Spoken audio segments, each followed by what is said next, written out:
Hello everyone, welcome to this class, and today we'll be discussing about the previous year question discussion from December 2019 paper, and this is a part C portion of fundamental process unit. तो fundamental process यानी कि जो molecular biology जिसके नाम से आप जानते हैं, तो इसी सब्जेक्ट के इसी यूनिट के जो पार्ट सी के क्वेश्चन आए थे, पार्ट सी में जो क्वेश्चन आए थे दिसंबर 2019 में, उसका डिस्कशन हम करेंगे. So I hope already you have watched the part B explanation, part B discussion of this particular unit, okay, of this particular paper. And if you are new to the channel, make sure you subscribe the channel. You like the video, if you like the video, and share as much as possible with your friends. जो अपने दोस्तों के साथ आप ये जो video है ये शेयर कीजिए ताकि वो उनको भी इन क्लासेस का फ़ायदा हो.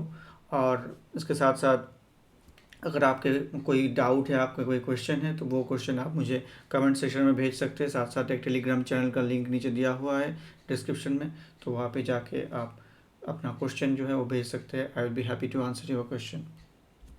सो पहला क्वेश्चन करते हैं पार्ट सी में. So let's read the question very carefully. The following statements were made with respect to transcription in eukaryote. तो दो चीज़ आपने देखा, ट्रांसक्रिप्शन के बारे में पूछा गया है और यूकैरियोट में. सबसे पहले मैं आपको बताना चाहता हूँ कि एक हैबिट आप बना लीजिए कि पहले ये जो इंट्रोडक्शन है इसको पढ़ने के बाद आप नीचे देख लीजिए आपको कौन से स्टेटमेंट पढ़ने हैं. आपको करेक्ट स्टेटमेंट आपसे पूछा जा रहा है या इनकरेक्ट, क्योंकि कभी कभी इनकरेक्ट स्टेटमेंट भी वो लोग पूछते हैं. ठीक है, तो which of the following option represent the correct combination of the statements. तो अभी आपके लिए आसान हो गया, आपको अभी करेक्ट जो है वो स्टेटमेंट पढ़ने हैं. सो RNA polymerase 3 okay synthesizes mRNAs in the RNA polymerase 3 synthesizes mRNA in a nucleoplasm. तो एक तो RNA polymerase 3 जो है वो mRNA सिंथेसाइज नहीं करते हैं, राइट. तो ये गलत हो गया. The target promoter for RNA polymerase 3, RNA polymerase 3 के जो प्रोमोटर होते हैं इसके बारे में मैंने क्लास लिया था, आप देख सकते हैं. क्लास पढ़े हुए हैं, ट्रांसक्रिप्शन के क्लास ऑलरेडी चैनल में प्लेलिस्ट के फॉर्म में अवेलेबल है, आप जाके देख लीजिएगा. The target promoter for RNA polymerase 3 is usually represented by a bipartite sequence downstream of the transcription start site. तो जो RNA polymerase 3 के जो प्रोमोटर होते हैं वो डाउनस्ट्रीम होते हैं, और उसमें क्या होता है, उसमें डाउनस्ट्रीम में दो बाईपार्टाइट सीक्वेंस होता है जिसको बॉक्स कहा जाता है, जिसको हम बॉक्स बोलेंगे. बॉक्स ए, बॉक्स बी ऐसे होते हैं, या फिर बॉक्स सी. आपको वो क्लास ऑलरेडी मिल जाएगा. और आपने नहीं देखा है तो मैं बाद में इस क्लास के एंड में मैं उसका जो लिंक है ऊपर मतलब वो दे दूंगा, आप उस लिंक को क्लिक करके देख सकते हैं. This is very very important topic. ठीक है, तो दो बाईपार्टाइट सीक्वेंस होते हैं वो डाउनस्ट्रीम में रहते हैं. तो ये करेक्ट है, this is correct statement. The assembly factors okay TF3A transcription factor 3A, मतलब जो RNA polymerase 3 है उसको काम करने के लिए जो ट्रांसक्रिप्शन फैक्टर चाहिए वो उसमें एक है transcription factor 3A and transcription factor 3C. ये जो दो है, ठीक है, this assist the binding of positioning factor TF3B. और TF3B पोजीशन करवाता है, किसको पोजीशन करवाता है, RNA polymerase 3 को. RNA polymerase 3 को आखिर में TF3B जो है वो पोजीशन करवाता है एक प्रिसाइज लोकेशन, एक स्पेसिफिक लोकेशन पे. तो this is also correct, this statement is also correct. तो आपको अगर मैकेनिज्म पता है तो इस तरह के क्वेश्चन आपके लिए बहुत बहुत बहुत ईजी है. लेकिन आपको अगर नहीं पता है, आपने सही से नहीं पढ़ा है, आपने स्टेप बाय स्टेप नहीं पढ़ा है, तो इस तरह के क्वेश्चन बहुत ही टफ है आप लोगों के लिए. ठीक है, तो अगर आप जानना चाहते हैं तो जल्दी से वीडियो देख लीजिए, वीडियो ऑलरेडी अवेलेबल है मेरे चैनल में, यहाँ पे ही है. ठीक है, अगर आपको क्विक रिवीजन चाहिए तो एक बार बताना प्लीज़. अब अगर आप लोग कमेंट करेंगे ना तो इसके ऊपर एक क्विक रिवीजन में क्लास ले लूँगा, that I can do, but उसके लिए आपको कमेंट करना पड़ेगा. So this is also correct. TF3B is the last factor that joins the initiation complex. तो फैक्टर मतलब protein, right, factor means protein. तो TF3B लास्ट फैक्टर नहीं होता है जो इनिशिएशन कॉम्प्लेक्स में बाइंड करता है, नहीं. लास्ट प्रोटीन कौन सा होता है? आरएनए पॉलीमरेज 3, वो खुद एक प्रोटीन है, तो आरएनए पॉलीमरेज 3 सबसे आखिर में बाइंड करता है, तो ये इसलिए गलत हो गया। Phosphorylated serine residues in the C terminal domain अब आरएनए पॉलीमरेज 2, ये आरएनए पॉलीमरेज 2 के बारे में बताया गया। आरएनए पॉलीमरेज 2 का जो सी टर्मिनल डोमेन होता है, ये भी मैंने क्लास में बताया था। तो सी टर्मिनल डोमेन में, ठीक है, जो सेरीन रेसिड्यूज होते हैं, यहाँ पे एक सात अमाइनो एसिड का सीक्वेंस होता है, एक हेप्टैड सीक्वेंस होता है, उसमें सेरीन रेसिड्यू जो है उसमें फॉस्फोराइलेशन होने की वजह से डिफरेंट एमआरएनए प्रोसेसिंग एंजाइम्स, चाहे वो कैपिंग के एंजाइम, चाहे वो स्पाइसिंग के एंजाइम्स हो, चाहे वो पॉलीएडेनोसिन एंजाइम्स हो, वो आके वहाँ पे बाइंड करता है। ठीक है, तो ये बिल्कुल करेक्ट है।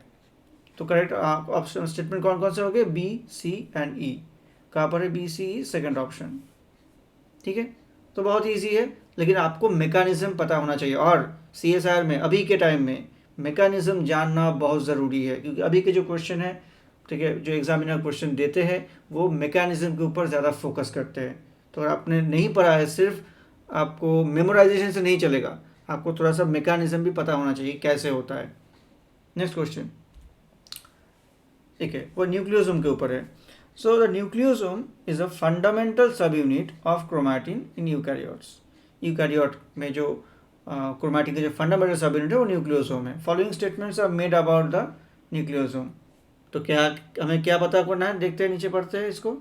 Which one of the following combination of the statement is most appropriate. तो ऑब्वियसली करेक्ट ही बताना है, मोस्ट अप्रोप्रिएट बताने हैं कॉम्बिनेशंस। तो पहले पढ़ते हैं एक एक करके। Generally a typical nucleosome contains approximately 200 base pair of DNA and 2 copies of each histone, H2A, H2B, okay, H3 and H4। तो ये जो स्टेटमेंट है, generally typical nucleosome 200 approximate 200 base pair होता है, और DNA 2 copies DNA DNA of 2 copies of each histone, H2A के 2, H2B के 2, H3 के 2 और H4 के 2। तो ये करेक्ट है, this statement is correct, right.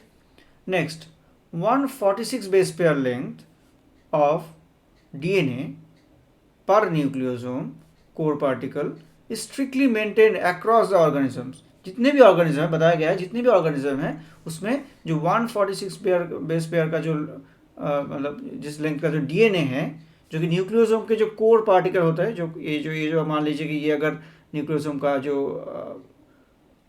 मतलब जो ऑक्टामर है, हिस्टोन ऑक्टामर है, इसके साइड में जो ऐसे डीएनए, इस तरह से डीएनए कॉयल होते हैं, बोला गया है ये जो डीएनए, ये जो लेंथ है, ये जो पूरा का पूरा डीएनए यहाँ पे कॉयल जो है यहाँ पे, इसका लेंथ अप्रॉक्सीमेटली, इसका लेंथ 146 बेस पेयर लेंथ होगा सभी ऑर्गेनिज्म में। लेकिन ऐसा नहीं होता है, सभी ऑर्गेनिज्म में 146 बेस पेयर नहीं होते हैं, ये लेंथ वेरी करता है। ये जो लेंथ है, मैं आपको दूसरे कलर से दिखा रहा हूँ ताकि आपको समझ आए। ठीक है, ये जो लेंथ है, ये पर्टिकुलर जहाँ पे डीएनए यहाँ पे कॉयल हुआ है, ये जो ब्लू कलर से मैंने मार्क किया, ठीक है, तो ये जो यहाँ पे जो ऑक्टामर के ऊपर जो कॉयल हुआ डीएनए है, वो एग्जैक्टली 146 बेस पर नहीं होते, सभी ऑर्गेनिज्म में नहीं होते, ये वैरी करता है length approximately 145 to 147 base pair तक, ये वैरी करता है। 146 इज अ स्टैंडर्ड नंबर हम बोल सकते हैं कि बहुत सारे ऑर्गेनिज्म में देखा जाता है, इसलिए 146 बोलते हैं, तो ये गलत हो गया। Next, the histone octamers are not conserved, histone octamers are not conserved during or after replication, however H32 H42 tetramers are. आपको अगर पता है या नहीं मुझे पता नहीं, लेकिन H3 और H4 जो होते हैं ना, ठीक है, ये हमेशा टेट्रामर फॉर्म में रहते हैं। मतलब कितने हो गए? 4। और ऑक्टामर में जो बाकी 4 है वो H2A H2B के जो डाइमर है, ये एक डाइमर हो गया, इसके साथ दूसरा एक डाइमर हो गया, ये डाइमर मिलके 4 होते हैं। लेकिन H3 H4 जो है ये एक टेट्रामर फॉर्म में रहता है, ठीक है, इसके 4 और इसके 2, टोटल 8। तो बताया गया कि histone octamers are not conserve during और after replication, however H3 H42 tetramers are. तो कंजर्व और नॉट कंजर्व, इसका मतलब क्या हुआ? देखिए, जब डीएनए रेप्लिकेशन होते हैं तब क्या होता है, डीएनए रेप्लिकेशन होने के लिए सबसे पहले ये जो हिस्टोन्स है उसको वहाँ से हटाना पड़ता है, अदरवाइज यू क्रोमैटिन फॉर्मेशन नहीं होगा, जो मैंने बताया था लास्ट क्लास में पार्ट बी के डिस्कशन में।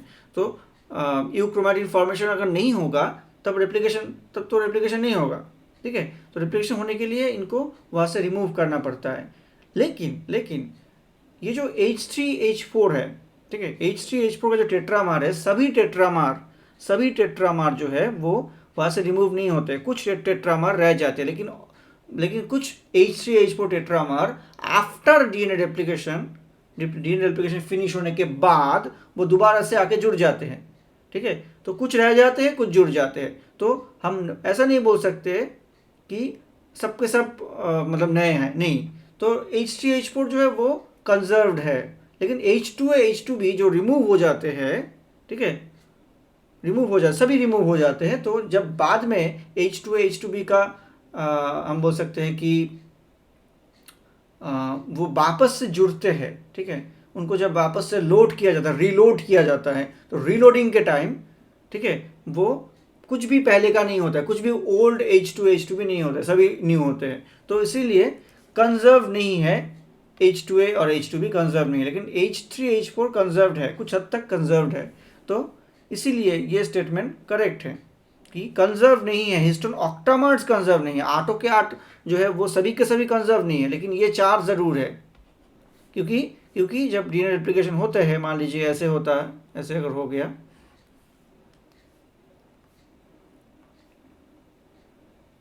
ऐसे अगर हो गया, ठीक है, तो ये मान लीजिए ये टेम्पलेट स्ट्रैंड है, तो टेट्रामार जो ये जो H3H4 टेट्रामार है, अगर मैंने ब्लू कलर से मार्क किया, मान लीजिए कि ये H3H4 टेट्रामार है, ये H3H4 टेट्रामार है, तो कुछ ऐसे रह जाते हैं, कुछ टेट्रामार टेम्पलेट में रह जाते हैं ऐसे करके। लेकिन जब न्यूली सिंथेसाइज डीएनए बन गया, इधर बन गया, ठीक है, ये ऐसे बन गया, जब न्यूली सिंथेसाइज डीएनए बन गया, तब जब हिस्टोन यहाँ पे जुड़ेगा, मान लीजिए कि H3H4 यहाँ पे जुड़ गया, मैं दूसरे कलर से दिखा रहा हूँ, ग्रीन कलर से, तो ये H3H4 न्यू हो सकते हैं, मैं H3H4 के रेस्पेक्ट में बता रहा हूँ। तो कुछ यहाँ पे कंजर्व है, कुछ यहाँ पे कंजर्व है जो ब्लू कलर से है, तो दीज आर कंजर्व्ड, राइट। सो पूरी कंजर्व नहीं है, 8 के 8 H2A H2B कंजर्व नहीं है, ओके। नेक्स्ट स्टेटमेंट, तो ये सही होगा। नेक्स्ट स्टेटमेंट पढ़ते हैं, variants have been identified for all core histones except for histone H3 को छोड़ के बाकी सभी जो हिस्टोन्स हैं उनके वेरिएंट्स देखे गए हैं, ठीक है। मान लीजिए कि H4 के, H2A के, H2B के, इनके वेरिएंट्स है, लेकिन H3 के वेरिएंट्स नहीं है, ऐसा बोला गया है, ये गलत है। हिस्टोन H3 के लगभग, अगर बोला अब ऐसे मान ले, अप्रॉक्सीमेटली 16 वेरिएंट्स देखे गए हैं, 16 वेरिएंट्स देखे गए सिर्फ हिस्टोन H3 के, तो ये स्टेटमेंट गलत हो गया। तो ए यहाँ पे करेक्ट, बी गलत, सी करेक्ट, डी गलत। Last, while wrapping around the core histone के आस पास में जब डीएनए रैप करता है, the structure of DNA is altered at the middle of the nucleosome core particle and exhibits increase number of base pair per turn. जो base pair per turn, एक DNA के ये जो डीएनए का structure आप जानते हैं, तो इसके जो टर्न है, तो एक टर्न में जितने बेस पेयर होते हैं नॉर्मल डीएनए में, ठीक है, जो जब यही डीएनए जब इस न्यूक्लियोसोम के यहाँ पे जो बीच में कोर है, इसके पास में जब रैप करता है, उसको जब उसका रैपिंग होता है, जब वो उसके पास ऐसे घूम जाता है, एक कॉइल होता है, कॉइल फॉर्म होता है, तब इस कॉइल्ड पोर्शन में जो डीएनए है, उस डीएनए में बेस पेयर पर टर्न जो है वो नंबर बढ़ जाते हैं, क्योंकि ये जो कॉइल है उसमें क्या होता है, कॉइल होने के लिए इसके कन्फर्मेशन थोड़ा सा चेंज होता है, ठीक है, उसका स्ट्रक्चर थोड़ा सा अल्टर होता है। डेफिनेटली ये करेक्ट है, ठीक है। अगर आप नहीं जानते थे तो जान लीजिए, ये जो बीच में जब न्यूक्लियोसोम कोर पार्टिकल के ऊपर जब कॉइल करता है तो इसके स्ट्रक्चर चेंज होते हैं। तो ए, सी और E, this 3 are correct statements. तो यहाँ पे ए, सी, ई मतलब first one is the correct option. Next, ये है DNA double strand break repair के बारे में। So following statements are made about the double strand break repair, DSBR बोलते हैं शॉर्ट में, model of the homologous recombination. Homologous recombination process में double strand break repair होते हैं। एक होता है होमोलॉगस रिकॉम्बिनेशन से, दूसरा है जिसका नाम है NHEJ, non homologous and joining से। इन दोनों पाथवे से, दोनों प्रोसेस से डबल स्ट्रैंड ब्रेक जो है वो रिपेयर होते हैं। तो इसके बारे में पूछा गया है, क्या स्टेटमेंट देखते हैं। करेक्ट आपको बताने हैं, इनकरेक्ट नहीं, करेक्ट। तो पहला statement, the process of double strand break repair recombination is triggered by introducing a double strand break in a DNA duplex. Obviously correct है, ये बहुत ही सिंपल सा स्टेटमेंट है। Now in a process known as 3' end rejection. अगर आप इसके बारे में नहीं जानते तो आपको पढ़ना पड़ेगा।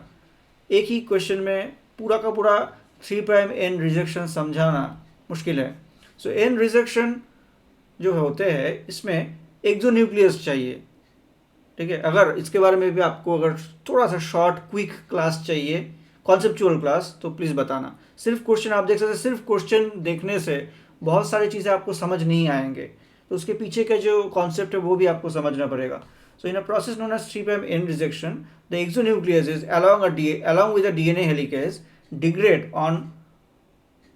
one strand on either side of the break and generate 3' single stranded termini। तो ये जो एंड रिजेक्शन होते हैं, एंड रिजेक्शन में एक्सोन्यूक्लियस चाहिए, ठीक है। लेकिन एक्सोन्यूक्लियस के अलावा यहाँ पे जो DNA हेलिकेज है ये यहाँ पे डिग्रेड नहीं करेगा, ओके। 3' सिंगल स्ट्रैंडेड टर्मिनाई जनरेट करने के लिए DNA हेलिकेज यहाँ पे काम नहीं करेगा। तो उसके लिए और एक कॉम्प्लेक्स चाहिए आपको, mRN कॉम्प्लेक्स, जिसके पास एंडोन्यूक्लियस और एक्सोन्यूक्लियस दोनों फंक्शन होते हैं, दोनों फंक्शन ही रहते हैं। तो उस तरह के अगर प्रोटीन काम यहाँ पे नहीं होगा तो 3' सिंगल स्ट्रैंडेड टर्मिनेट जनरेट नहीं हो सकता। तो ये स्टेटमेंट पूरा सही नहीं है, समझ आया। लेकिन मैंने फिर से बोला 3' एंड रिजेक्शन एक मैकेनिज्म है, इसको समझने के लिए सिर्फ एक स्टेटमेंट से आप पूरा का पूरा मैकेनिज्म नहीं समझ सकते। अगर इसके बारे में आप जानने के लिए उत्सुक है, अगर आप जानने के लिए इंटरेस्टेड है, तो आप प्लीज़ मुझे कमेंट सेक्शन में बताइए। Next, one strand of the donor duplex is displaced due to formation of heteroduplex DNA and generates a displacement loop और D loop। इसका मैं एक पिक्चर आपको दिखा रहा हूँ, देखिए।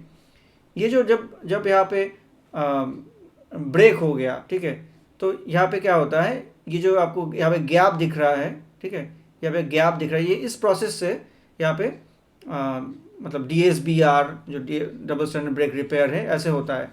सो यहाँ पे देख सकते हैं जो 3' यहाँ पे 3' जो आपको एंड दिख रहा है, ये 3' एंड, तो ये 3' एंड क्या करता है, ठीक है। आपको यहाँ पे मैं इसी कलर से दिखाने की कोशिश करता हूँ,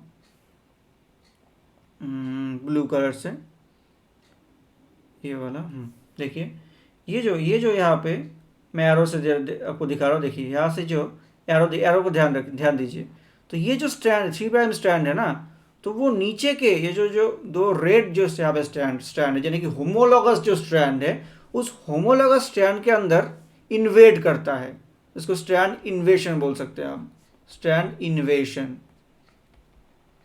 सो स्ट्रैंड इन्वेशन करता है यहाँ पे, ठीक है। और स्ट्रैंड इन्वेशन के बाद यहाँ पे जो बन जाता है, उसको हम बोलते हैं डी लूप। ये जो बन गया इसको बोलते हैं डी लूप, ठीक है। तो इस तरह का जो स्ट्रक्चर बना इसको बोलेंगे डी लूप। एक लूप स्ट्रक्चर बना, यहाँ पे देख सकते हैं, एक लूप फॉर्म स्ट्रक्चर है, इसको बोलेंगे डी लूप, जो कि DSBR के दौरान, डबल स्ट्रैंडेड ब्रेक रिपेयर के दौरान, यहाँ पे जो 3' जो एंड है, क्योंकि ये जो गैप दिख रहा है आपको, इस गैप को, ये जो गैप है इसको बनाया गया है by action of endonuclease and exonuclease, जो कि mRN कॉम्प्लेक्स बनाता है। तो ये गैप बनाया गया है, और ये जो 3' जो यहाँ से जो यहाँ तक जो ये वाला पोर्शन है, ये जो एंड है, ये आप देख सकते हैं, इसके अंदर इन्वेड कर गया और बन गया डी लूप।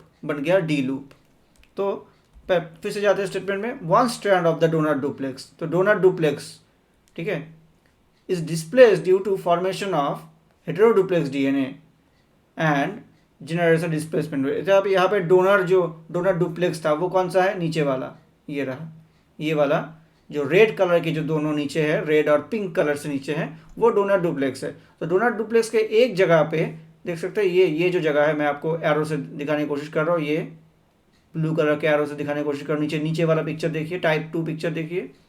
तो ये जो एक स्ट्रैंड है वो डिस्प्लेस हो गया, थोड़ा सा ऊपर हो गया, और ये जो ऊपर के जो ब्लू कलर के जो 3 प्राइम स्ट्रैंड है वो इसके अंदर इन्वेट कर गया और बन गया डी लूप। तो इस तरह से बनता है डिस्प्लेसमेंट लूप और डी लूप। तो ये भी यहाँ पे करेक्ट स्टेटमेंट है। Next, branch migration allows the point of crossover to move in 3' to 5' direction of the recipient strand। तो यहाँ पे गलत हो गया कि ये जो ब्रांच माइग्रेशन होता है, ठीक है, हॉलीडे जंक्शन आप याद कीजिए, हॉलीडे जंक्शन जो है उसका जो माइग्रेशन होता है वो माइग्रेशन 5' to 3' डायरेक्शन में बता रहा है कि वो मूव करता है 5' to 3' डायरेक्शन में रेसिपिएंट डीएनए के स्ट्रैंड के, लेकिन सिर्फ 5' to 3' डायरेक्शन में नहीं होते हैं, ये दोनों डायरेक्शन में होता है, 5' to 3', ऑल्सो 3' to 5'। तो यहाँ पे गलत हो गया ये statement. Next, completion of DSBR double strand break repair recombination may generate either crossover recombinant or non crossover product, either crossover recombinant or non recombinant product, crossover recombinant or non recombinant product। तो DSBR से जो homologous recombination होते हैं, homologous recombination के through जो DSBR double strand break repair होते हैं homologous recombination through जो डबल स्ट्रैंड ब्रेक रिपेयर होते हैं उसमें क्रॉसओवर रिकॉम्बिनेंट और क्रॉसओवर नॉन रिकॉम्बिनेंट बनते हैं। तो ये इंफॉर्मेशन है, आपको याद रखना पड़ेगा। और फिर से मैंने बोला, मैकेनिज्म समझने के लिए इस कॉन्सेप्ट को आपको समझना पड़ेगा, अदरवाइज एक क्वेश्चन से आप पूरा का पूरा सॉल्व नहीं कर सकते, पूरा का पूरा समझ नहीं सकते। सो ACE, फिर से ACE आ गया वहाँ पे second option is the correct option,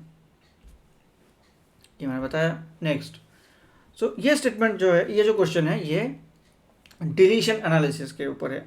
सो जो मतलब कि हम बोल सकते हैं कि एक प्रोमोटर, एक रेगुलेटरी एलिमेंट जो है, रेगुलेटरी एलिमेंट में एग्जैक्टली पॉजिटिव रेगुलेटरी एलिमेंट को पहचानने के लिए, नेगेटिव रेगुलेटरी एलिमेंट यानी कि रिप्रेसर को पहचानने के लिए, एनहांसर को पहचानने के लिए कुछ यहाँ पे डिलीशन, प्रोमोटर डिलीशन ऐसे किए जाते हैं, रेगुलेटरी एलिमेंट डिलीशन ऐसे किए जाते हैं। तो इस ऐसे से हमें पता चलता है कि कहाँ पर पॉजिटिव रेगुलेटरी एलिमेंट हो सकता है, कहाँ पर नेगेटिव रेगुलेटरी एलिमेंट हो सकता है। तो देखते हैं, पढ़ते हैं क्वेश्चन को। डिलीशन एनालिसिस कैसे करेंगे मैं आपको बताऊंगा। ऑब्जर्वेशन इज वेरी इंपॉर्टेंट, ध्यान से समझिएगा। Deletion analysis of a promoter region and promoter region of a gene was carried out to identify the regulatory elements in it। जैसे मैंने अभी बताया, in the figure below the field boxes denote the areas of the deletion and the observed activities of the promoter are shown। तो activity यहाँ पे इस तरफ दिए गए हैं, इस दिशा में, और यहाँ पे कौन से रीजन को डिलीट किया गया वो इस डायरेक्शन में यहाँ पे दिखाया गया है। और जो ब्लैक यहाँ पे जो बॉक्सेस हैं, कौन से रीजन एग्जैक्टली किस मतलब एक पर्टिकुलर सिचुएशन में किसको कहाँ पे किस सीक्वेंस को डिलीट किया गया वो बताया गया है। तो वाइल्ड टाइप प्रोमोटर, जहाँ पे पहला ये जो पूरा मार्क देख सकते हैं हम, ये वाला ब्लू मार्क मैंने दिखाया अभी, ये जो मार्क है ये वाइल्ड टाइप प्रोमोटर है, कोई डिलीशन नहीं है। तब एक्टिविटी कितना है, 100 एक्टिविटी, मतलब पूरा एक्टिविटी दिखा रहा है वो, ठीक है। नाउ पहले केस में डिलीट किए गए -300 to -250, मतलब ये माइनस मतलब अपस्ट्रीम रीजन, माइनस का मतलब होता है अपस्ट्रीम रीजन, और प्रोमोटर जो नॉर्मल होते हैं अपस्ट्रीम होते हैं। सो अपस्ट्रीम -300 to -250, इस रीजन में -300 to -250 इस रीजन में डिलीशन करवाए गए और देखा गया एक्टिविटी फिर से 100 ही है, मतलब एक्टिविटी में कोई फर्क नहीं आया। तो मतलब इसमें -300 to -250 इस रीजन में ना तो कोई पॉजिटिव रेगुलेटरी एलिमेंट है, ना तो कोई नेगेटिव रेगुलेटरी एलिमेंट है, कुछ भी नहीं है, नॉर्मल है, कुछ में कोई फर्क नहीं पड़ रहा है। नेक्स्ट देखते हैं सेकंड में, ये मैं एक दो करके बता रहा हूँ, ये पहला, नाउ सेकंड, दूसरा रोमान 2, अभी इससे आपको समझ आएगा। रोमान 2 जो मैंने लिखा दिया सेकंड में, यहाँ पे एक्स्ट्रा इस रीजन में डिलीशन करवाए गए, जो मैंने यहाँ पे सेकंड ब्रैकेट से दिखाया, इस रीजन में एक्स्ट्रा डिलीट करवाए गए। ये तो कॉमन है इन दोनों में, ये तो कॉमन है इन दोनों में, ये एक्स्ट्रा एडिशनल -250 टू -200।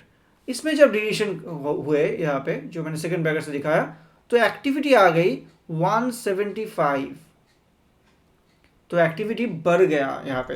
तो ऐसा आप समझ ही सकते हैं कि ये जो -250 टू -200 इस रीजन में ऐसा कुछ था जो थोड़ा सा जिसका नेगेटिव इम्पैक्ट था इसके ऊपर, इसके एक्टिविटी, इसके एक्सप्रेशन के ऊपर नेगेटिव इम्पैक्ट था, तो उसको डिलीट करने की वजह से इसका एक्टिविटी इसलिए बढ़ गए।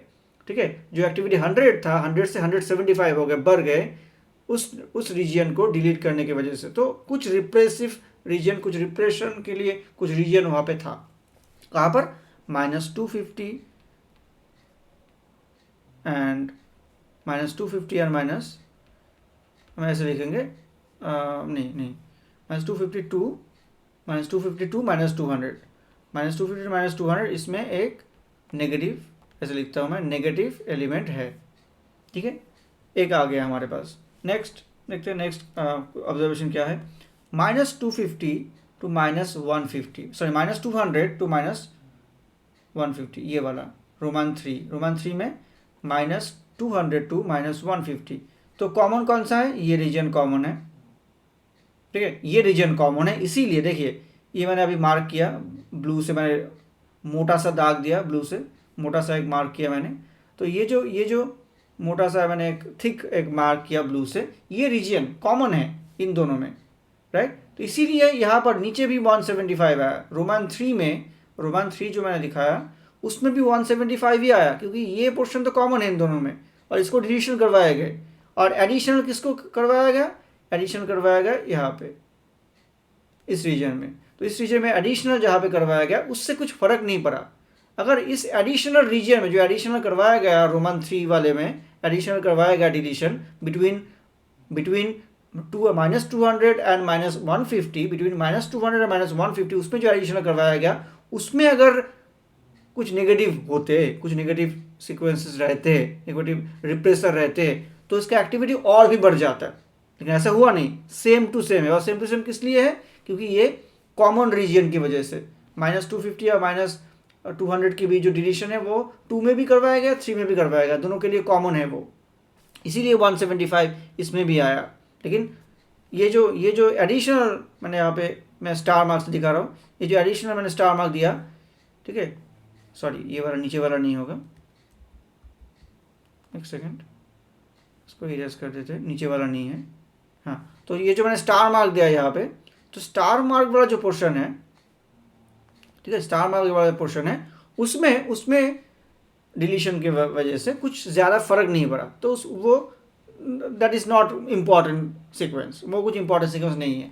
अभी रोमान 4 नीचे वाला देखते हैं, 4 में, रोमान 4 में 4 में देखते हैं, 4 में क्या हुआ, नीचे वाला ये दिस वन, इसमें क्या हुआ देखिए, कॉमन कौन सा है? ये, ठीक है, ये वाला कॉमन है, मैंने रेड मैंने मार्क किया, ये कॉमन है, ठीक है, और ये कॉमन है, ठीक है। और इस कॉमन रीजन की वजह से मतलब एक तो एक्टिविटी 175 ही था, राइट, लास्ट एक्टिविटी हमारे पास कितना है? 175।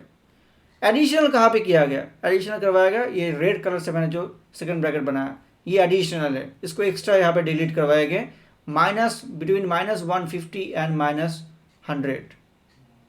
इसके वजह से देखिए आ गए 50, इसकी एक्टिविटी आ गए 50, मतलब ड्रॉप हो गया, 100 से भी नीचे आ गए, ड्रॉप हो गया। मतलब ड्रॉप होने का मतलब क्या हुआ? यहाँ पे इस रीजन में मैंने रेड कलर से जो सेकंड ब्रैकेट दिया, इस रीजन में कुछ ना कुछ पॉजिटिव एलिमेंट था बिटवीन -150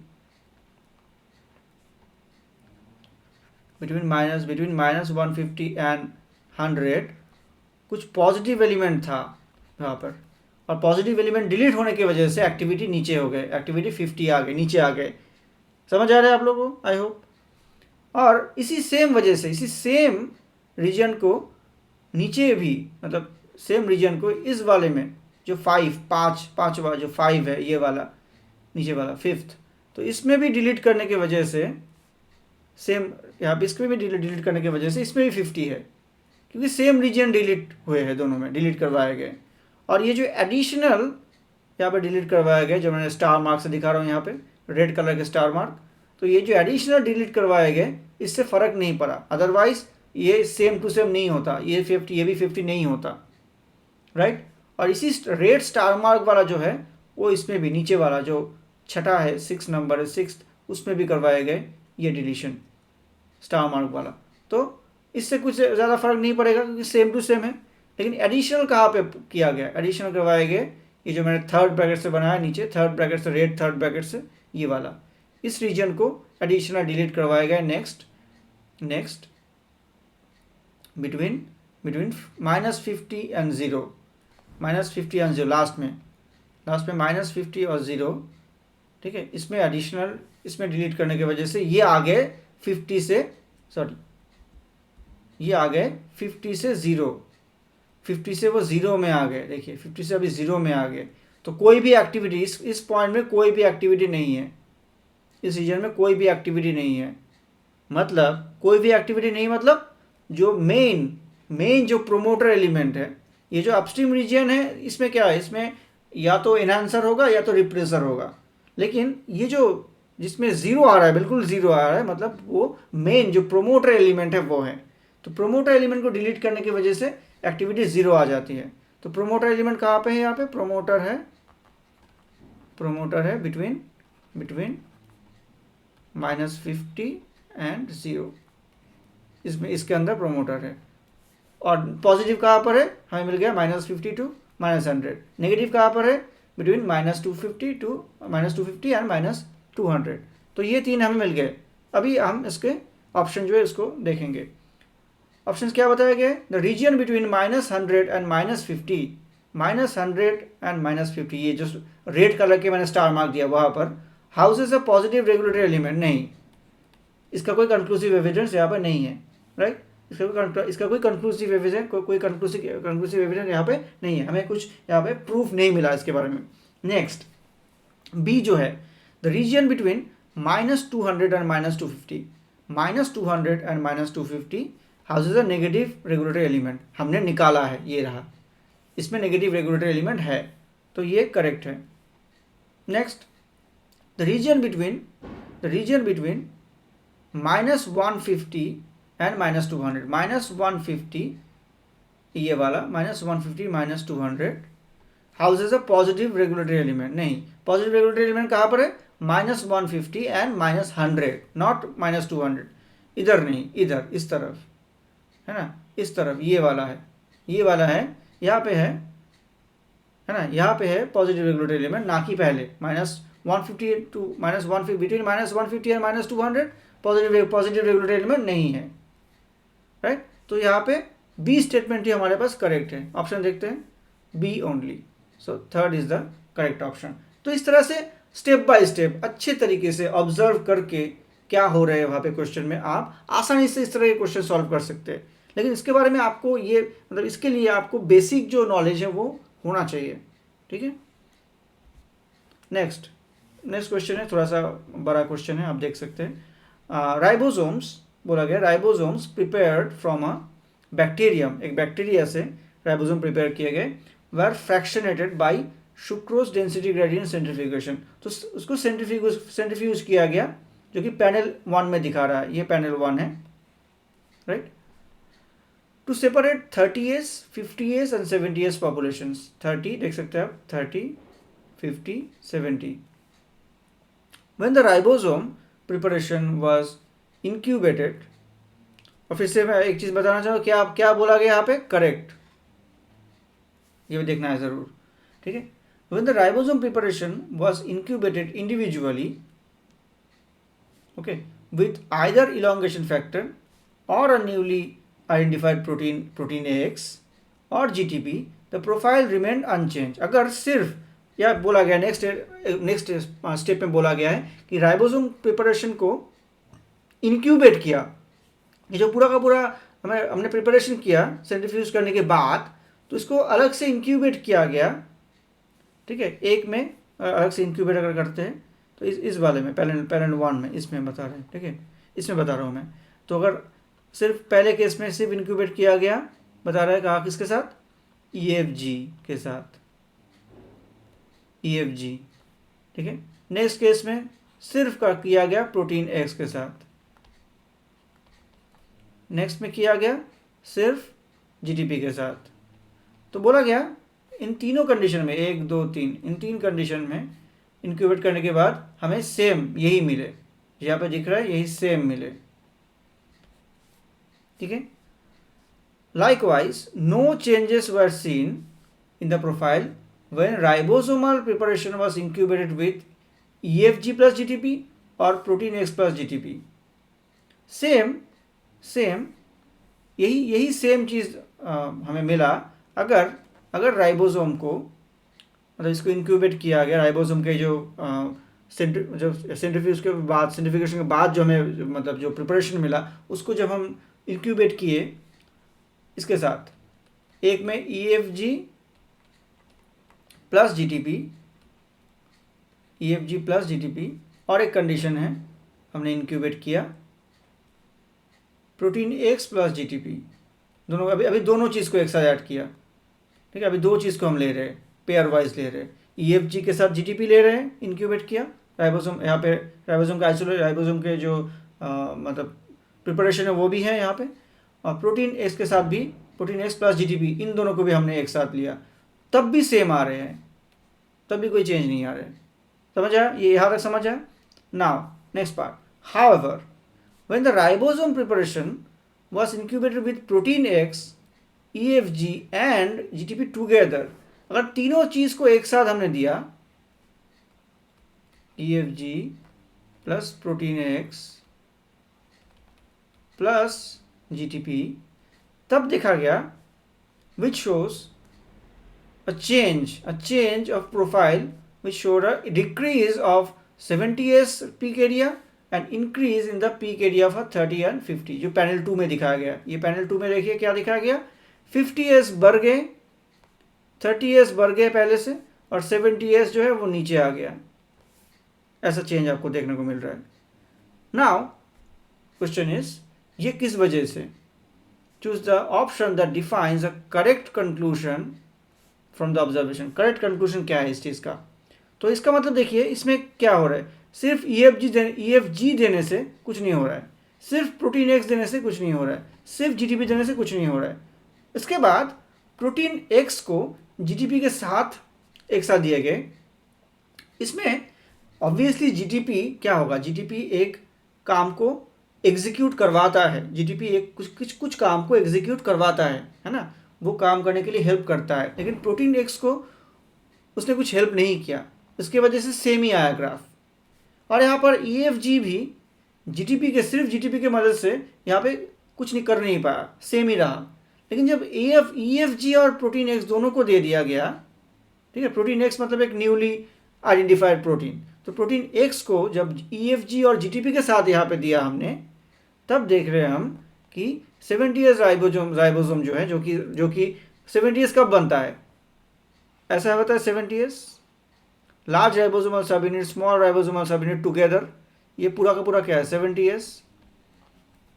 अगर दोनों अलग अलग हो गए, सपोज अगर ये अलग हो गया, ये अलग हो गया, तो ये क्या होगा, ये होगा 50s, ये होगा 30s, राइट। और यहाँ पर 30s और 50s बढ़ने का मतलब क्या है, इन ये दोनों पीक, इन दोनों के जो पीक है, ये बढ़ने का मतलब क्या होता है कि 50s और 30s डिसोसिएट हो गए, अलग हो गए, और 70s कम होने का मतलब क्या हो रहा है, 70s टूट रहा है, 70s टूट के डिसोसिएट करके 50s और 30s बन रहे हैं, इसका मतलब वही हो रहा है। तो प्रोटीन X, इसका मतलब क्या होगा, प्रोटीन X जो कि अनआइडेंटिफाइड प्रोटीन है, ठीक है, वो EFG के साथ मिलके और GTP के मदद से ये काम कर रहा है। यहाँ पे किसी भी केस में हमने प्रोटीन X को EFG और GTP दोनों के साथ कभी भी नहीं दिया, यहाँ पे प्रोटीन X को सिर्फ हमने GTP के साथ दिया, और यहाँ पे EFG को हमने GTP के साथ दिया, साथ यहाँ पे ऐड कर दिया, डिसोसिएट नहीं किया। डिसोसिएशन किसके वजह से किया? जब हमने प्रोटीन एक्स को EFG और GTP के साथ दिया, साथ उसको ऐड कर दिया वहाँ पर। तो ऑप्शन देखते हैं, पहला option, protein X is an anti association factor which functions in the presence of EFG and GTP। देखिए, एंटी एसोसिएशन फैक्टर का मतलब क्या होता है? एंटी एसोसिएशन फैक्टर मतलब जो एसोसिएट होने नहीं देता है ठीक है, एसोसिएट होने नहीं देता है, लेकिन ये तो पहले से एसोसिएटेड है यहाँ पे। तो anti association factor in experiment से हम नहीं बोल सकते। इस एक्सपेरिमेंट से हमें एंटी एसोसिएशन का कोई भी प्रूफ, कोई भी सबूत हमें यहाँ से नहीं मिला। इसके लिए इस स्टेटमेंट को हम सही नहीं बोल सकते। Protein X is a dissociation factor, this is better, कि वो डिसोसिएट करे। कैसे पता चला हमें? पैनल 2 के जो एक्सपेरिमेंट है इससे पता चला कि 70S जो है पहले के मुकाबले कम हो गए, मतलब 70S टूट रहे हैं, मतलब डिसोसिएट कर रहे हैं। ठीक है, डिसोसिएट होना और एसोसिएशन ना होने देना, दोनों में फ़र्क है।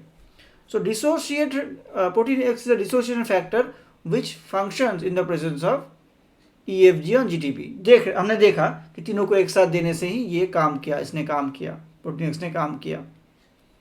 ठीक है, ना protein x binds GTP, protein x ये हम नहीं बोल सकते, अदरवाइज यहाँ पर सेम चीज़, सेम ऑप्शन, मतलब सेम सिचुएशन नहीं होता जब प्रोटीन एक्स को GTP के साथ हमने दिया, तो ऐसा हम नहीं बोल सकते।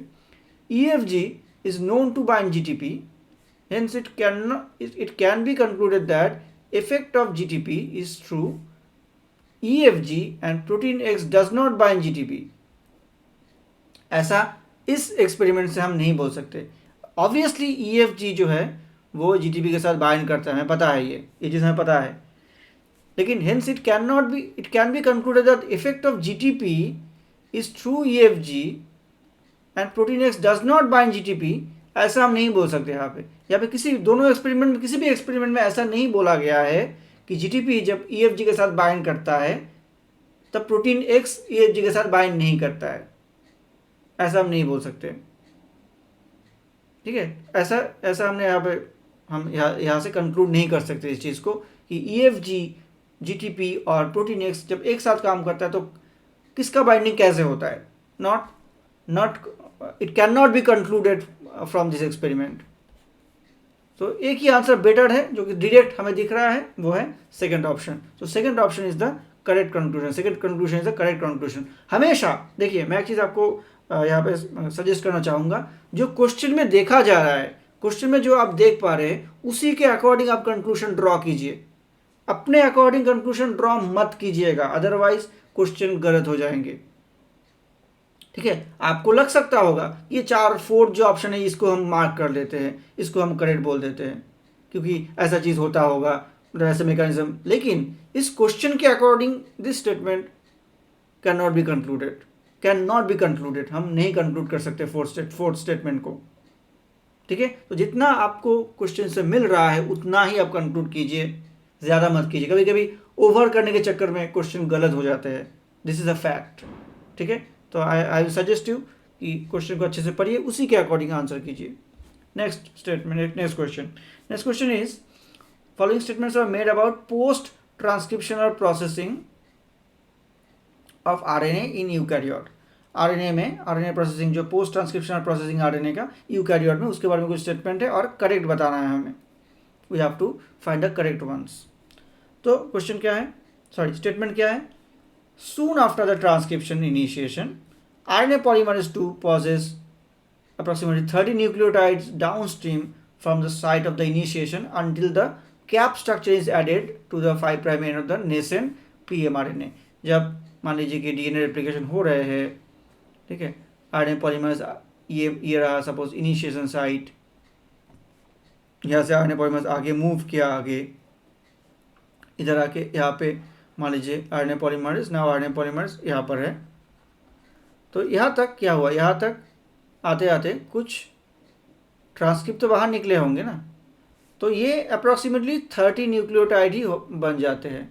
और जो mRNA का 5' एंड बाहर निकला है, इस 5 प्राइम एंड में कैपिंग होते हैं। अदरवाइज कैप अगर नहीं बना इस टाइम, इस वक्त अगर कैप नहीं बना तो ये यहाँ से इस तरफ से एक्सोन्यूक्लियस आगे काट देगा इसको।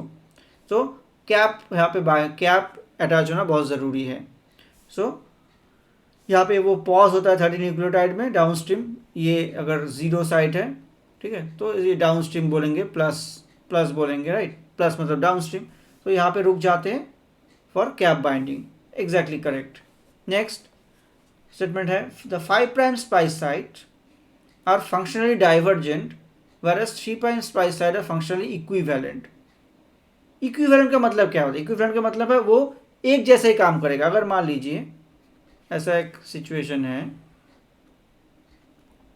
ये एक्सॉन ई मतलब एक्सॉन, ठीक है, ई फॉर एक्सॉन और आई फॉर इंट्रॉन। तो एक्सॉन 1 है, यहाँ पे इंट्रॉन 1 है, ये आई है। एक्सॉन 2 है, इंट्रॉन 2 है, एक्सॉन 3 है, ठीक है। तो देखिए अगर आप ऐसे देखेंगे तो इस तरह से आप देख सकते हैं यहाँ पे। तो 5 प्राइम स्प्लाइस साइट, ये रहा 5 prime splice site, this portion, और ये 3 prime splice site, 5 prime splice site, 3 prime splice site. तो ये जो 5 प्राइम स्प्लाइस साइट है, ठीक है, ये अगर आपको स्प्लाइसिंग पता है, अगर आपको स्प्लाइसिंग पता है, नहीं पता है तो क्लास कर लीजिए, क्लास ऑलरेडी अवेलेबल है, सभी क्लासेस मेरे चैनल में अवेलेबल है। तो 5 प्राइम स्प्लाइस साइट का अगर ट्रांसस्टरिफिकेशन रिएक्शन होता है 3 प्राइम इस वाले 3 प्राइम स्प्लाइस साइट के साथ, तो ये एक्सॉन 1 और एक्सॉन 2 जुड़ जाएंगे, ठीक है। और ये वाला 5 प्राइम स्प्लाइस है, इसका अगर अटैक होता है, ट्रांसस्टरिफिकेशन रिएक्शन होता है इसके साथ, ठीक है, तो ये जो एक्सॉन 2 है वो जुड़ जाएंगे एक्सॉन 3 के साथ। लेकिन इसके अलावा भी ऐसा भी हो सकता है कि इस 5 प्राइम स्प्लाइस साइट का जो अटैक है वो इसके ऊपर हो जाए, इस वाले में डायरेक्टली, यहाँ पर डायरेक्टली इधर इस जगह पर हो सकता है, ठीक है। और इस वाले जो 5 प्राइम, ये जो 5 प्राइम स्प्लाइस है साइट है, इसका अटैक आगे जाके किसी और 3 प्राइम स्प्लाइस साइट के साथ उसका इंटरेक्शन हो सकता है, उसका ट्रांसस्टरिफिकेशन रिएक्शन हो सकता है, ट्रांसस्टरिफिकेशन रिएक्शन बन सकता है। तो जो 5 प्राइम स्प्लाइस साइट जितना डाइवर्जेंट है, मतलब वो जितना मतलब काम में जितना वेरिएबिलिटी यहाँ पर दिखा रहा है, जितना वेरिएबल है काम में, डिफरेंट मतलब वो डिफरेंट, मतलब ऐसा नहीं कि ये वाला पहला जो 5 प्राइम ये एक अगर हो, इसको मैं एक अगर बोलते हैं, इसको अगर 2 बोलते हैं, तो फर्स्ट जो 5 प्राइम स्प्लाइस साइट है, जैसे ये भी किसी मतलब इसके जो पहला यहाँ पे 3 प्राइम स्प्लाइस साइट है, मैं यहाँ पे 3 प्राइम स्प्लाइस साइट को स्क्वायर से दिखा रहा हूँ। देखिए जो पहला 3 प्राइम स्प्लाइस साइट है, ऐसा ज़रूरी नहीं कि ये पहला 5 प्राइम स्प्लाइस साइट सिर्फ पहले 3 प्राइम स्प्लाइस साइट के साथ ही जाके ट्रांसस्टरिफिकेशन रिएक्शन करे। ये पहला जो 5 प्राइम स्प्लाइस साइट है वो सेकेंड 3 प्राइम स्प्लाइस साइट के साथ जाके ट्रांसस्टरिफिकेशन रिएक्शन कर सकता है। सिमिलरली जो 3 प्राइम स्प्लाइस साइट है, जो पहला 3 प्राइम स्प्लाइस साइट है, तो पहला 3 प्राइम स्प्लाइस साइट के ऊपर इससे पहले यहाँ पर इस तरफ से भी कोई 5 प्राइम स्प्लाइस साइट के मतलब ट्रांसस्टरिफिकेशन रिएक्शन उसके साथ भी होने की संभावना है, चांसेस है। तो जितना डाइवर्जेंट 5 प्राइम स्प्लाइस साइट है उतना ही डाइवर्जेंट 3 प्राइम स्प्लाइस साइट भी है। तो इक्विवेलेंट नहीं है, दोनों के दोनों डाइवर्जेंट होंगे, इसके लिए ये गलत।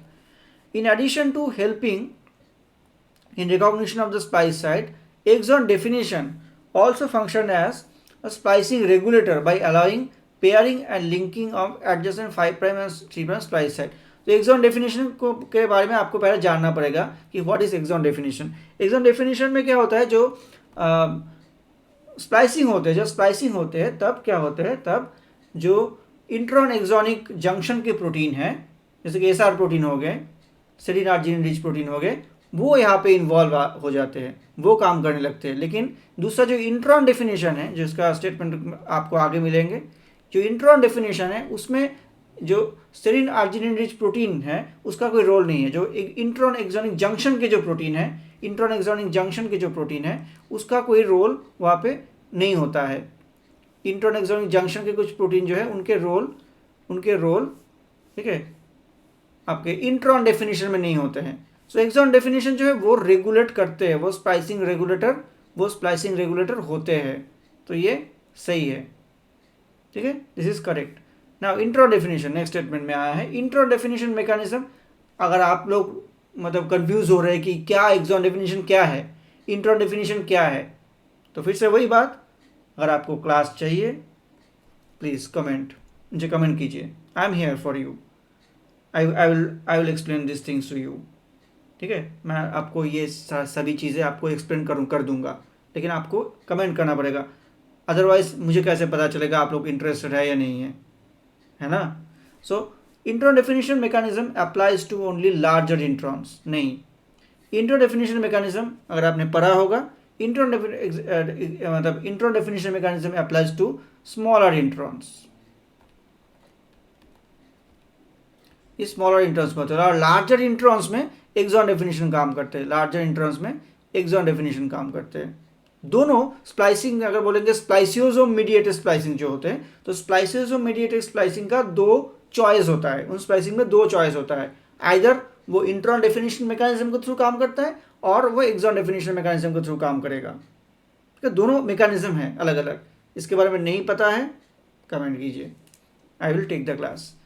इसी यही हफ्ता हमारे पास है, इसी वीक में हम कर सकते हैं इस चीज़ को, राइट, ठीक है। एक ही हफ्ता हमारे पास बचा है, एक ही वीक हमारे पास बचा है। सो स्मॉलर इंट्रॉन के लिए होगा and assist in achieving alternative splicing, ठीक है, लेकिन स्मॉलर इंट्रॉन के लिए है, तो ये गलत हो गया।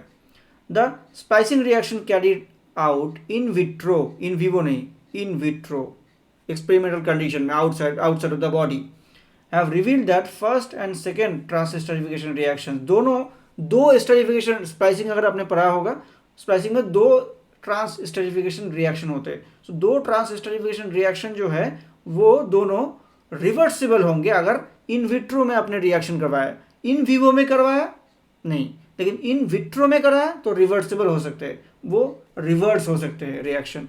सो ये करेक्ट है, इन विट्रो में करेंगे तो रिवर्स होंगे। सो ACE, फिर से ACE इज द करेक्ट, तो यहाँ पे fourth is the correct option. समझ आया? बहुत ही, I know this things are lot to take in, एक साथ एक्यूमुलेट करना, दिमाग में अंदर डालना बहुत मुश्किल है, आई नो दैट, लेकिन आपको अगर कॉन्सेप्ट पता है, आप देख सकते हैं कॉन्सेप्ट पता है, तो इस तरह के क्वेश्चन सॉल्व करने के लिए आपको ज़्यादा मेहनत नहीं लगेगी, ठीक है। और मैं आपको दिखा रहा हूँ कि इस क्वेश्चन, एक ही क्वेश्चन में कितने सारे चीज़ें उन लोगों ने डाल दिया है। तो CSR के मॉलिक्यूलर बायोलॉजी क्वेश्चन ऐसे ही होते हैं, और आपने मॉलिक्यूलर बायोलॉजी अच्छे से करना है आप लोगों को, तो आपको पढ़ना पड़ेगा, कॉन्सेप्ट को बनाना पड़ेगा। विदाउट कॉन्सेप्ट बिल्डिंग, दिमाग में कॉन्सेप्ट बिल्डिंग नहीं होने से इस तरह के क्वेश्चन सॉल्व नहीं होंगे। हो सकता है एक आधा आपने ऐसे क्वेश्चन किए तो क्वेश्चन सॉल्व हो गए, लेकिन CSR में अगर कॉन्सेप्ट को थोड़ा सा बदल दिया गया, थोड़ा सा अगर घुमा फिरा क्वेश्चन पूछा गया, तो आपको परेशानी हो सकती है। Next, many organisms encode only 18 amino acid tRNA synthesis, ठीक है। दिस ऑर्गेनिजम्स लैक AARS, ठीक है। तो ये AARS amino acid tRNA synthesis के बारे में बताया गया है, जो कि asparagine and glutamine, asparagine ASN and glutamine, इन दोनों को यानी कि इन दोनों के रिस्पेक्टिव जो tRNA हैं उनको चार्ज करते हैं, कौन? AARS। और कुछ ऑर्गेनिज्म में ये AARS नहीं होते हैं, कुछ ऑर्गेनिज्म में ये अमाइनो एसिड tRNA सिंथेसिस नहीं होते हैं, जो कि एस्पराजिन और ग्लूटामीन को, यानी कि एस्पराजिन एंड ग्लूटामीन कैरिंग जो tRNA है उसको चार्ज करते हैं। तो for direct amino acylation of amino acid tRNA ASN tRNA glutamine, जैसे मैंने बोला, इन दोनों को चार्ज करते हैं। अभी which one of the following statements represent the correct option? अभी जाहिर सी बात है, जिन ऑर्गेनिज्म में ये नहीं होगा, ये वाला अमाइनो एसिड tRNA सिंथेसिस नहीं होगा, फिर भी तब भी उस ऑर्गेनिज्म में एस्पराजिन एंड ग्लूटामीन जो अमाइनो एसिड है वो तो पॉलीपेप्टाइड में दिखेंगे ना, पॉलीपेप्टाइड चेन में पॉलीपेप्टाइड चेन में एस्पराजिन ग्लूटामिन तो दिखेंगे ना, तो वो कैसे होगा, दिस इज द क्वेश्चन। और वो उस तरह के मैकेनिज्म, फिर एस्पराजिन और ग्लूटामिन को यहाँ पे इस पॉलीपेप्टाइड चेन में कैसे लाया जाएगा, ठीक है, उसको देखते हैं। तो पहला स्टेटमेंट है the organisms lacking ASN-RS and GLN-RS, मतलब ये इसको अमाइनो एसिड AARS को ही अगर आप एस्पराजिन के लिए बोलेंगे तो हम बोलेंगे ASN-RS, अगर हम ग्लूटामिन के लिए बोलेंगे तो बोलेंगे GLN-RS, ठीक है। तो the organism lacking this two enzymes lack asparagine and glutamine in their protein, बोला गया है कि जिनके पास ये दोनों अमाइनो एसिड टीआरएनए सिंथेसिस नहीं होते हैं उनके प्रोटीन में एस्पराजिन एंड ग्लूटामिन होते ही नहीं है, तो ये तो गलत है। ये दोनों अमाइनो एसिड तो होंगे ना, right. Next statement, in this organisms selected asparagine and glutamate aspartate not asparagine aspartate and glutamate residues in the proteins are post translationally modified by a regulated mechanism, ठीक है। बोला गया है कि selected aspartate and glutamate residue को post ट्रांसलेशनली modified करवाया जाता है ना, सिलेक्टेड मैकेनिज्म, सिलेक्टेड को नहीं, ठीक है। मतलब ऐसा नहीं कि वहाँ पे एस्पार्टेट ग्लूटामेट नहीं होगा, ऐसा नहीं कि वहाँ पे एस्पार्टेट ग्लूटामेट होगा ही नहीं।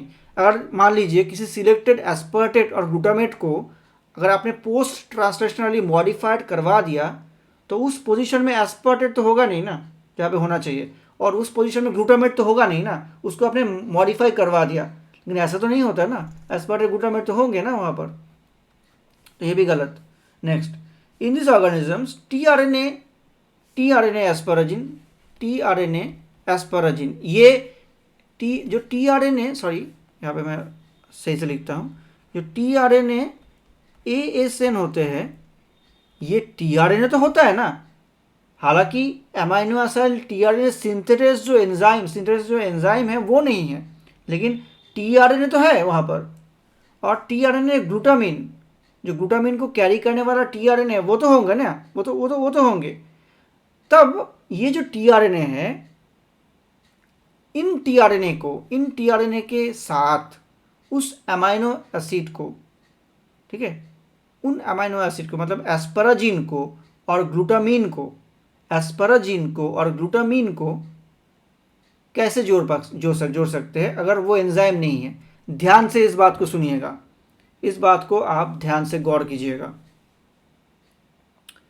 अगर कोई, ये मैं बहुत बेसिक कॉन्सेप्ट आपको बता रहा हूँ, अगर कोई टीआरएनए किसी पर्टिकुलर अमाइनो एसिड को कैरी करने के लिए बना है, ध्यान से सुनिएगा, किसी पर्टिकुलर टीआरएनए किसी अमाइनो एसिड को कैरी करने के लिए बनाया गया है, तो उस टीआरएनए के साथ उस पर्टिकुलर अमाइनो एसिड को, मतलब कि यहाँ पे एस्पाराजिन को आपको जोड़ना है, राइट। और इस वाले में टीआरएनए GLN ग्लूटामिन में आपको ग्लूटामिन को जोड़ना है। तो इस टीआरएनए के साथ एस्पाराजिन जोड़ने का काम, इस टीआरएनए के साथ उसी ग्लूटामिन को जोड़ने का काम सिर्फ और सिर्फ वही कर सकता है, वही एंजाइम कर सकता है, वही अमाइनो एसिड टीआरएनए सिंथेसिस कर सकता है जिसके लिए ये जिसका नाम इसके साथ बना हुआ, इसके साथ लिखा हुआ था। मतलब ASN-RS ही सिर्फ टीआरएनए ASN के साथ ASN को जोड़ पाएगा, और GLN-RS ही इस वाले टीआरएनए के साथ GLN को जोड़ पाएगा। इसके अलावा और कोई भी amino acid tRNA synthesis enzyme इन दोनों अमाइनो एसिड को उसके रिस्पेक्टिव टीआरएनए के साथ नहीं जोड़ सकता। लेकिन दूसरा कोई रास्ता तो होगा ना, कैसे वो रास्ता यहाँ पे अप्लाई होगा। तो देखिए, ये जो टीआरएनए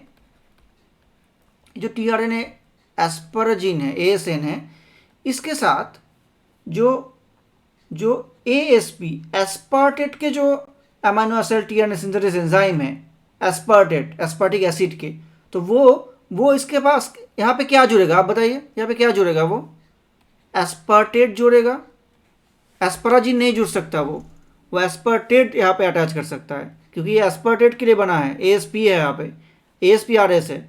और दूसरा जो ग्लूटामेट है, ग्लूटामिक एसिड, जो ग्लूटामिक एसिड के जो amino acid tRNA synthesis enzyme है, तो ये क्या करता है, ये जो टीआरएनए जो ग्लूटामीन वाला टीआरएनए है उसके साथ ग्लूटामेट जोड़ देता है, और बाद में इस एस्पार्टेट को और इस ग्लूटामेट को मॉडिफाई किया जाता है, किसमें, एस्पार्टेट को मॉडिफाई किया जाता है किसमें, एस्पाराजिन में, और ग्लूटामेट को मॉडिफाई किया जाता है किसमें, ग्लूटामीन में। तो ग्लूटामेट जो अटैच हुआ जो वहाँ पे जो पहले से अटैच हुआ है एस्पार्टेट, उसको एस्पाराजिन में, और ग्लूटामेट जो अटैच हुआ है उसको ग्लूटामीन में कन्वर्ट किए जाते हैं, ठीक है। तो यही इस स्टेटमेंट में बताया गया है।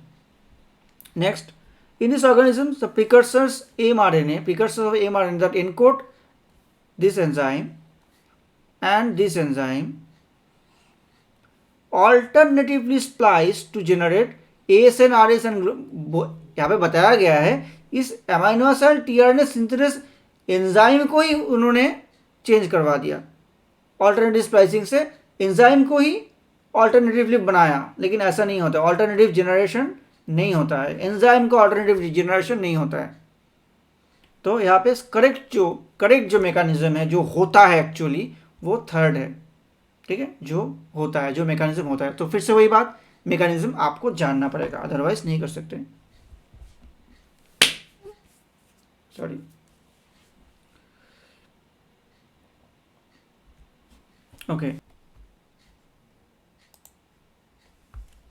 okay so the next question is the question says the figure below shows the structure of a replication fork. okay, तो replication fork आपको स्ट्रक्चर आप देख पा रहे हैं कि this is the structure of replication fork, जिसमें 5 प्राइम एंड 3 प्राइम ये जो है this is one template strand, right, और this is another template strand 3 prime to 5 prime, ठीक है। और इसमें जो सिंथेसाइजिंग स्ट्रैंड है, तो सिंथेसाइजिंग स्ट्रैंड को हम यहाँ पे ब्लू कलर से मार्क कर रहे हैं, देख सकते हैं आप। So this is a continuous synthesising strand, जो कि 1 से नंबर 1 से यहाँ पे डिनोट किया गया है। तो this is definitely leading strand, right. और ये जो आपको फ्रैगमेंट दिख रहा है, छोटे छोटे फ्रैगमेंट दिख रहा है इस तरफ 2 3 4 ऐसे जो आपको 2 3 4 आपको दिख रही है, तो ये क्या है, डेफिनेटली ये ओकासाकी फ्रैगमेंट्स हैं। अगर आपने मैकेनिज्म पढ़ा होगा आपको पता होगा, डीएनए रेप्लिकेशन अगर आपने पढ़ा होगा। तो पूछा गया है which are the following options represent correct statement. Correct statement क्या है, स्टेटमेंट क्या है यहाँ पे देखते हैं। पहला स्टेटमेंट जो है वो क्या है, 1 रिप्रेजेंट, इसको ऐसे ना मत कीजिए,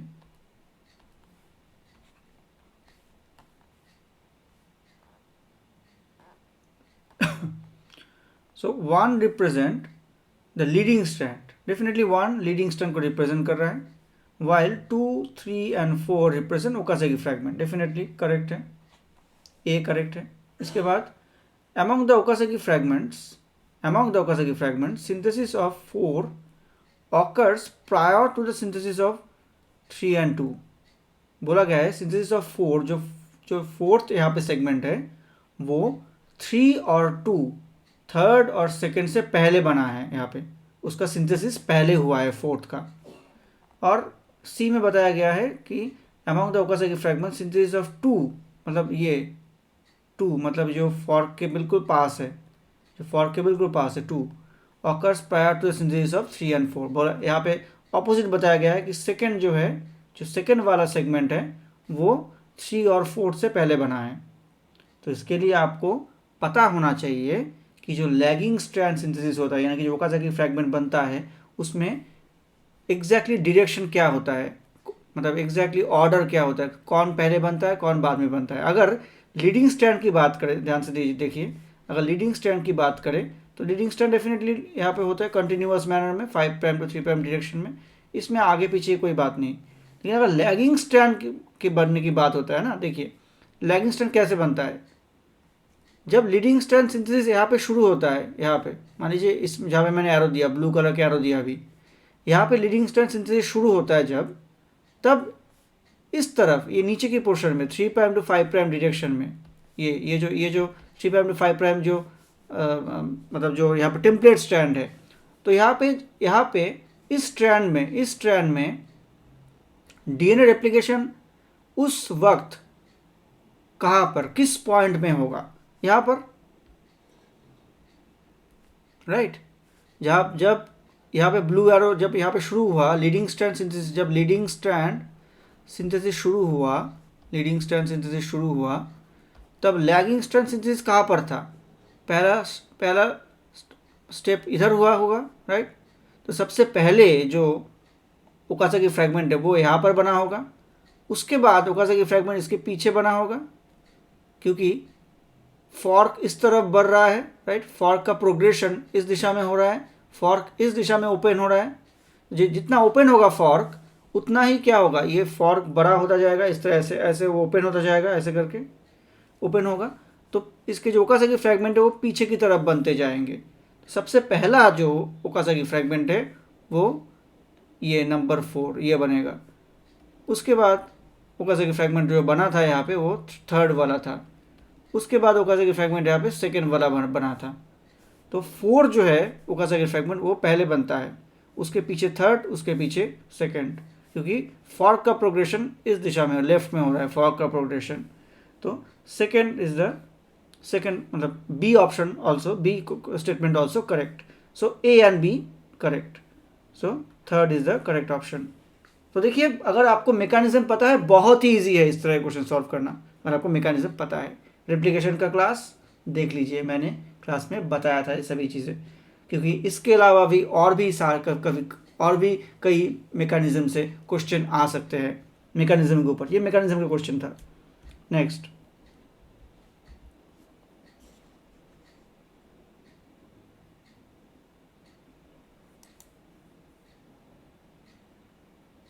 एक सेकेंड,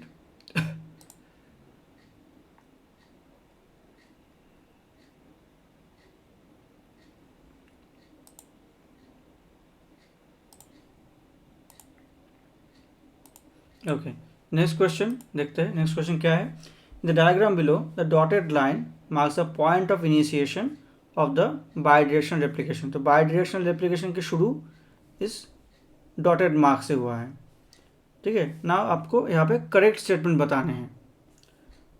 तो ये जो डॉटेड लाइन है इसको हम इस तरह से लिख सकते हैं। देखिए इसके जो लेफ्ट साइड, मतलब लेफ्ट साइड राइट साइड जो आपको दिख रहा है 5' to 3', ये एक टेम्पलेट स्ट्रैंड है।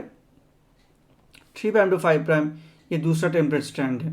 तो इसको आप इस तरह से देख सकते हैं, जहाँ से शुरू हुआ तो उस तरफ से, जहाँ से शुरू हुआ, जहाँ से ये रेप्लिकेशन मतलब जहाँ शुरू हुआ, तो रेप्लिकेशन का फॉर्क जो है वो रेप्लिकेशन फॉर्क इस तरह से लेफ्ट साइड में यहाँ इस तरह से, और राइट साइड में इस तरह से बढ़ेगा उस डॉटेड लाइन से।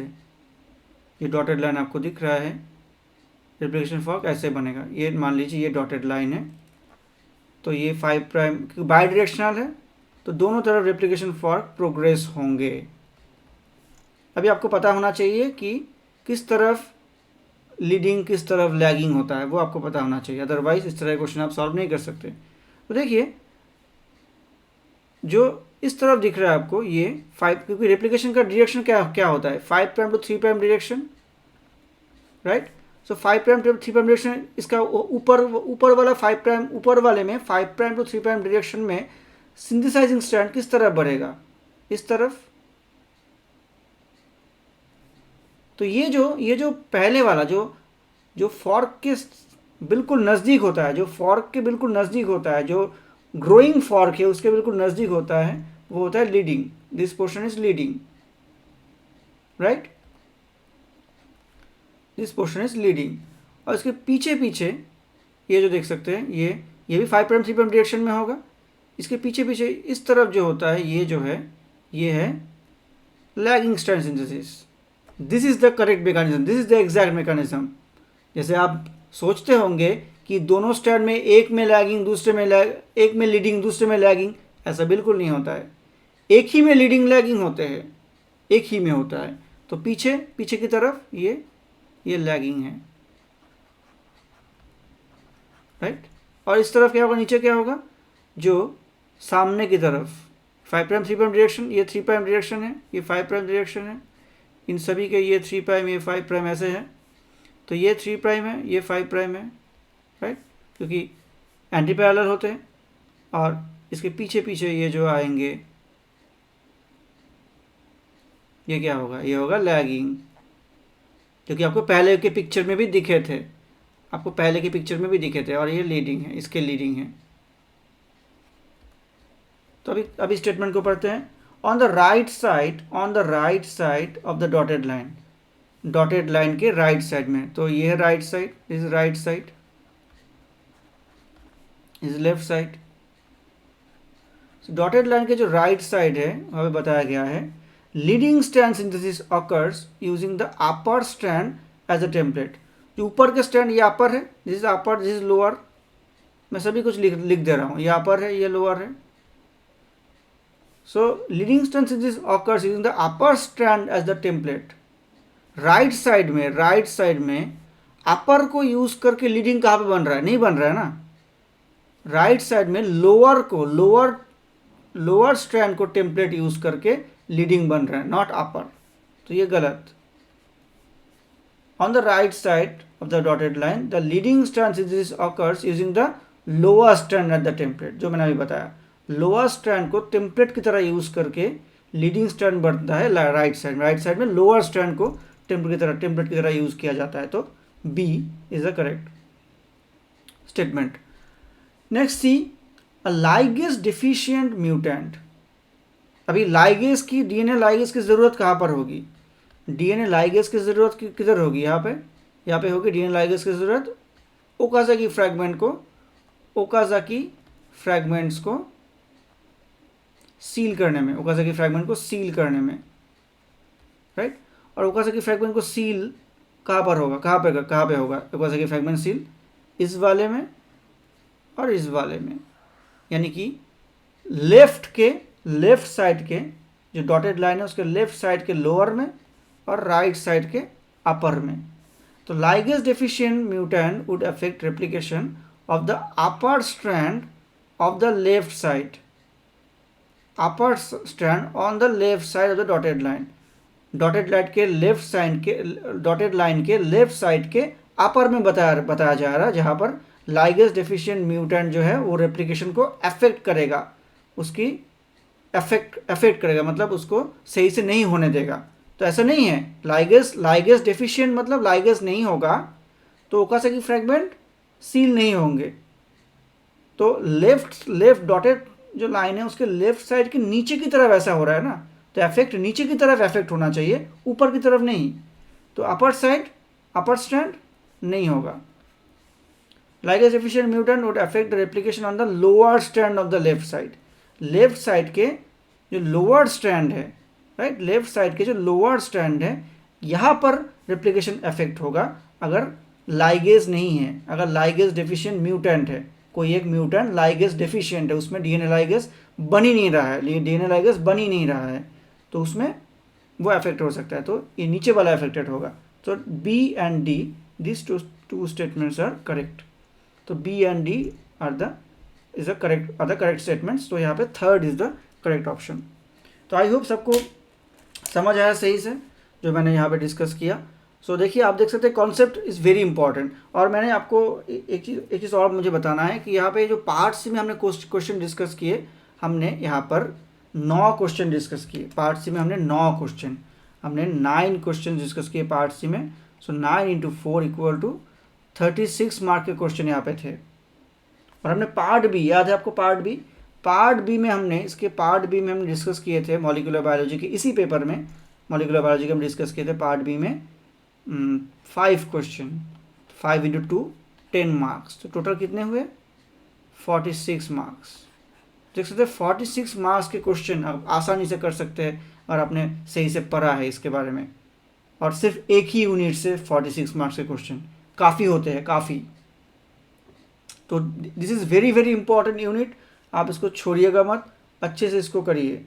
और अगर कॉन्सेप्चुअल क्लासेस चाहिए मुझे बताइए, कमेंट कीजिए कमेंट सेक्शन में नीचे, आई am here for you, I will definitely make that class.